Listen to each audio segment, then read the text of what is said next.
ಇಲ್ಲಿ ಉಪಸ್ಥಿತಿರುವಂತಹ ಅರಣ್ಯ ಸಚಿವರಾಗಿರುವಂತಹ ಸನ್ಮಾನ್ಯ ಈಶ್ವರ್ ಖಂಡ್ರೆ ಅವರೇ, ಸಣ್ಣ ಕೈಗಾರಿಕೆ ಸಚಿವರಾಗಿರುವಂತಹ ಸನ್ಮಾನ್ಯ ದರ್ಶನಪುರ ಅವರೇ, ಮೆಡಿಕಲ್ ಎಜುಕೇಷನ್ ಸಚಿವರುಗಳಾಗಿರುವಂತಹ ಸನ್ಮಾನ್ಯ ಡಾಕ್ಟರ್ ಶ್ರವಣ್ ಪ್ರಕಾಶ್ ಪಾಟೀಲ್ ಅವರೇ, ಕಲ್ಯಾಣ ಕರ್ನಾಟಕ ಅಭಿವೃದ್ಧಿ ಮಂಡಳಿಯ ಕಾರ್ಯದರ್ಶಿಗಳೇ, ಹಾಗೂ ನಮ್ಮ ಎಜುಕೇಷನ್ ಈ ಒಂದು ಭಾಗದ ಎಜುಕೇಷನ್ ಕಮಿಷನರ್ ಅವರೇ, ಮತ್ತು ಇಲ್ಲಿ ಉಪಸ್ಥಿತಿರುವಂತಹ ಎಲ್ಲ ಮಾಧ್ಯಮದ ಮಿತ್ರರೇ,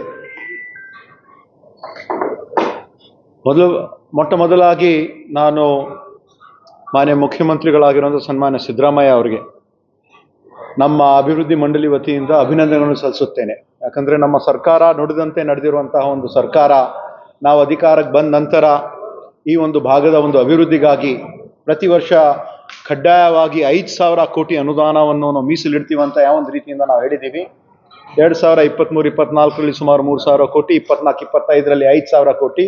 ಮೊನ್ನೆ ನಡೆದಿರುವಂತಹ ಒಂದು ಬಜೆಟ್ ಆಯವ್ಯಯದಲ್ಲಿ ಮಾರ್ಚ್ 7ನೇ ತಾರೀಕಿಗೆ ನಡೆದಿರುವಂತಹ ಒಂದು ಬಜೆಟ್ ಆಯವ್ಯಯದಲ್ಲಿ ಮಾನ್ಯ ಮುಖ್ಯಮಂತ್ರಿಯವರು ಈ ಒಂದು ಭಾಗಕ್ಕೆ 5,000 ಕೋಟಿ ಕೊಡ್ತಾರಂತ ಹೇಳಿದ್ದಾರೆ.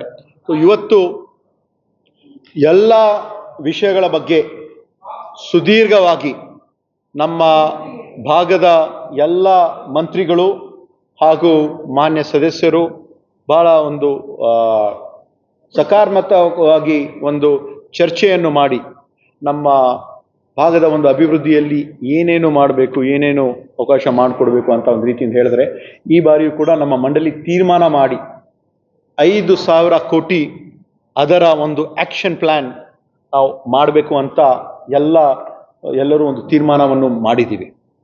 ಅದರಲ್ಲಿ ವಿಶೇಷವಾಗಿ ನಮ್ಮ ಭಾಗದಲ್ಲಿ ಹಿಂದೆ ಇರ್ತಕ್ಕಂಥ ವರ್ಷದಲ್ಲಿ ಯಾವಾಗಲೂ ಕೂಡ ನಮ್ಮ ಭಾಗದ ಮೇಲೆ ಬೇರೆ ಶಾಸಕರು ಅಪಾದನೆ ಮಾಡ್ತಾ ಇದ್ರು.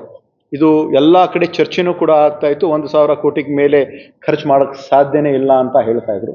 ನಮ್ಮ ಕಲ್ಯಾಣ ಕರ್ನಾಟಕ ಅಭಿವೃದ್ಧಿ ಮಂಡಳಿ ಒಂದು ಅಧಿಕಾರಕ್ಕೆ ಬಂದಿದ್ದು ಆಗಸ್ಟ್ 15ನೇ ತಾರೀಕಿಗೆ 2023, ಕೇವಲ ಒಂದು 20 ತಿಂಗಳಾಗಿದೆ. 20 ತಿಂಗಳಲ್ಲಿ ನಾವು 2024 ಮಾರ್ಚ್ 31 ತನಕ 2,009 ಕೋಟಿ ಖರ್ಚು ಮಾಡಿದ್ದೀವಿ. ಈ ವರ್ಷವೂ ಕೂಡ ಒಂದು ದಾಖಲೆಯ ಒಂದು ರೀತಿಯಿಂದ 3,145 ಕೋಟಿ, ಅಂದರೆ ಕಳೆದ ಒಂದು 20 ತಿಂಗಳಲ್ಲಿ 5,155 ಕೋಟಿ ಅಷ್ಟು ಹಣವನ್ನು ನಮ್ಮ ಮಂಡಳಿ ಖರ್ಚು ಮಾಡಿದೆ. ಇದು ಎಲ್ಲರ ಒಂದು ಸಹಕಾರದಿಂದ ಸರಳೀಕರಣ ಮಾಡ್ತಕ್ಕಂಥ ಒಂದು ವೇಗವಾಗಿ ಅಭಿವೃದ್ಧಿ ಆಗಬೇಕು ಅಂತ ಒಂದು ರೀತಿಯಿಂದ ನಾವು ಮಾಡ್ತಾ ಇದ್ದೀವಿ.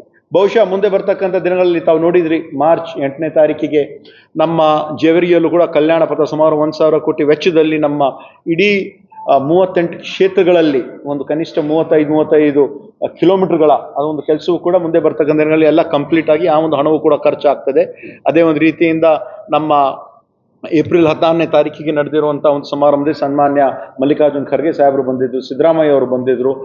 ಹಲವಾರು ಸುಮಾರು 300 ಕೋಟಿ ವೆಚ್ಚದ ಒಂದು MCH ಹಾಸ್ಪಿಟಲ್ಗಳಾಗಲಿ, ಇಂದಿರಾ ಗಾಂಧಿ ಆಸ್ಪತ್ರೆ ಆಗಲಿ, ಮತ್ತು ತಾಯಿ ಮತ್ತು ಮಕ್ಕಳ ಆಸ್ಪತ್ರೆಯಲ್ಲಿ ಒಂದು ಅರ್ಧ ಕಿದ್ವಾಯಿ ಅರ್ಧ ಭಾಗದಲ್ಲಿ ಎಲ್ಲರೂ ಸೇರಿ ಒಂದು ಅಭಿವೃದ್ಧಿಯೂ ಕೂಡ ನಾವು ಮಾಡ್ತಾ ಬಂದಿದ್ದೀವಿ.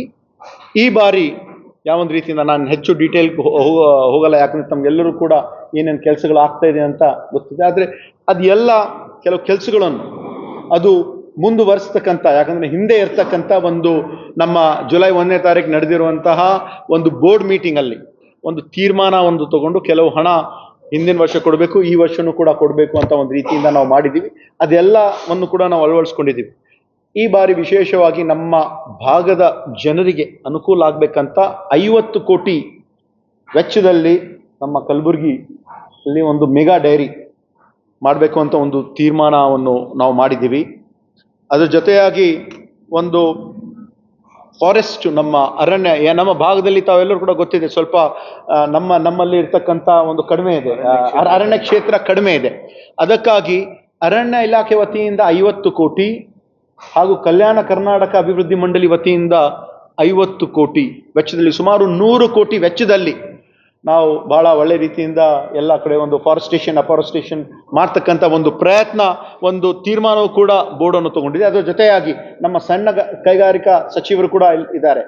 MSMEಸ್ಗೆ ಹೆಚ್ಚು ಒಂದು ಒತ್ತಡವನ್ನು ಕೊಟ್ಟು ಸುಮಾರು 100 ಎಕರೆ ಅಲ್ಲಿ ಇರ್ತಕ್ಕಂಥ ಒಂದು ಜಾಗದಲ್ಲಿ ಇಲ್ಲಿರ್ತಕ್ಕಂಥ ಒಂದು ಎಂಪ್ಲಾಯ್ಮೆಂಟ್ಗೂ ಕೂಡ ಅನುಕೂಲ ಆಗ್ತದೆ, ಮತ್ತು ಸ್ಮಾಲ್ ಸ್ಕೇಲ್ ಇಂಡಸ್ಟ್ರೀಸ್ಗೆ MSMEಸ್ಗೂ ಕೂಡ ಒಂದು ಅವಕಾಶ ಮಾಡ್ತಕ್ಕಂಥ ನಾವು ಕಲ್ಯಾಣ ಕರ್ನಾಟಕ ಅಭಿವೃದ್ಧಿ ಮಂಡಳಿ ವತಿಯಿಂದ 100 ಕೋಟಿ ಹಾಗೂ ಸಣ್ಣ ಕೈಗಾರಿಕೆ ಒಂದು ಇಲಾಖೆ ವತಿಯಿಂದ 100 ಕೋಟಿ 200 ಕೋಟಿ ವೆಚ್ಚದಲ್ಲೂ ಕೂಡ ಮುಂದೆ ಬರ್ತಕ್ಕಂಥ ದಿನಗಳಲ್ಲಿ ಅದನ್ನು ಕೂಡ ಒಂದು ಕೆಲಸವೂ ಕೂಡ ಆಗ್ತಾ ಇದೆ.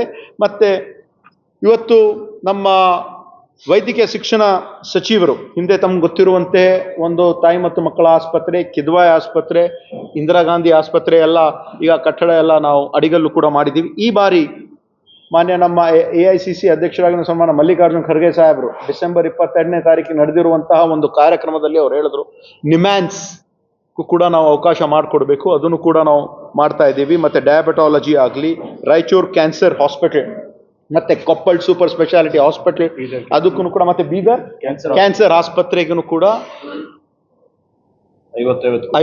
50% ಮುಖಾಂತರ ನಾವು ಕೂಡ ಮಾಡ್ತಕ್ಕಂಥ ಒಂದು ತೀರ್ಮಾನವನ್ನು ಕೂಡ ನಾವು ತಗೊಂಡಿದ್ದೀವಿ. ಅದರ ಜೊತೆಯಾಗಿ KPS ಶಾಲೆಗಳಿಗೆ, ಕರ್ನಾಟಕ ಪಬ್ಲಿಕ್ ಸ್ಕೂಲ್ಗಳಿಗೆ ಇದು ಒಂದು ಬಜೆಟ್ ಅನೌನ್ಸ್ಮೆಂಟ್ ಇದೆ. 50 ಶಾಲೆಗಳಿಗೆ ಸುಮಾರು ಪ್ರತಿಯೊಂದು 50 ತಾಲೂಕುಗಳಿವೆ. ಪ್ರತಿಯೊಂದು ತಾಲೂಕುಗಳಲ್ಲಿ ಒಂದು 4 ಕೋಟಿ ವೆಚ್ಚದಲ್ಲಿ ದೊಡ್ಡ ಪ್ರಮಾಣದ ಒಂದು ಶಾಲೆ ಗ್ರಾಮೀಣ ಮಟ್ಟದಲ್ಲಿ ಮಾರ್ತಕ್ಕಂಥ ಒಂದು ಕೆಲಸವು ಪ್ರಯತ್ನ ಒಂದು 50% ಅಲ್ಲಿ ಅಡಿಷನಲ್ ಹೆಚ್ಚುವರಿ ಶಾಲೆ ನಾವು 50 ಟೋಟಲಿ ನಾವು 50 ಶಾಲೆಯನ್ನು ನಾವು ಮಾಡ್ತಾ ಇದ್ದೀವಿ. ಹಾಗೂ ಶಿಕ್ಷಣ ಇಲಾಖೆ ವತಿಯಿಂದ ಇನ್ನ 100 ಶಾಲೆ ಅಂದ್ರೆ ಮುಂದೆ ಬರ್ತಕ್ಕಂಥ 2 ವರ್ಷದಲ್ಲಿ ನಮ್ಮ ಕಲ್ಯಾಣ ಕರ್ನಾಟಕ ಭಾಗದಲ್ಲಿ ಇರತಕ್ಕಂಥ 41 ಕ್ಷೇತ್ರ 50 ತಾಲೂಕುಗಳಲ್ಲಿ 150